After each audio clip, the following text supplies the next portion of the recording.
ఓకేనా? చెయ్యవు, ఎందుకు చేస్తావు నువ్వు? నీకు కావాల్సిందే ఓయో కంటెంట్లు. అలాంటి మంచివి ఎట్లా చేస్తారు మీరు?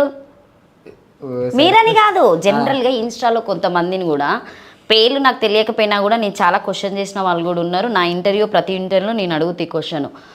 మంచిది అనేది పక్కకు పెడుతున్నారు. సో 99% మీరందరూ చెడునే చూపెడుతున్నారు. అది మీకు కంటెంట్ బాగుంటుందని మీరు అనుకుంటున్నారు, జనాలకు కావాల్సింది కూడా అదే అని మీరు మెంటల్గా ఫిక్స్ అయ్యే చెప్పేసి అది ఇచ్చేస్తున్నారు వాళ్ళకు. ఒక 10 మినిట్స్ 5 మినిట్స్ హ్యాపీనెస్ కోసం వాళ్ళు కూడా రీల్ ఓపెన్ చేస్తారు, హాహా నవ్వేస్తారు, అయిపోతుంది. కానీ అక్కడ అసలు జెన్యున్ కంటెంట్ నువ్వు ఏమి ఇచ్చినావు అనేది చెప్పు నాకు ఇప్పుడు. కామెడీ. అది కామెడా? అవును, నాతో చాలా మంది అన్నారు కదా భూత పురాణం కామెడా. భూత పురాణం ఎందుకు కామెడీ? డిగ్రీ చేశాను అన్నారు కదా మీరు. డిగ్రీ చేసావా లేకపోతే? కాబట్టి నా ప్రతి వీడియో మినిమం డిగ్రీ ఉంటుంది. మినిమం డిగ్రీ ఉంటుందా నువ్వు అనుకుంటున్నావు కావచ్చు, కానీ సో జనాలు కూడా అనుకోలే. కాబట్టి ఒక్క మంచి కంటెంట్ నాదొక 1 మిలియన్ అయిన కంటెంట్ చెప్పు, భూత పురాణం లేకుండా.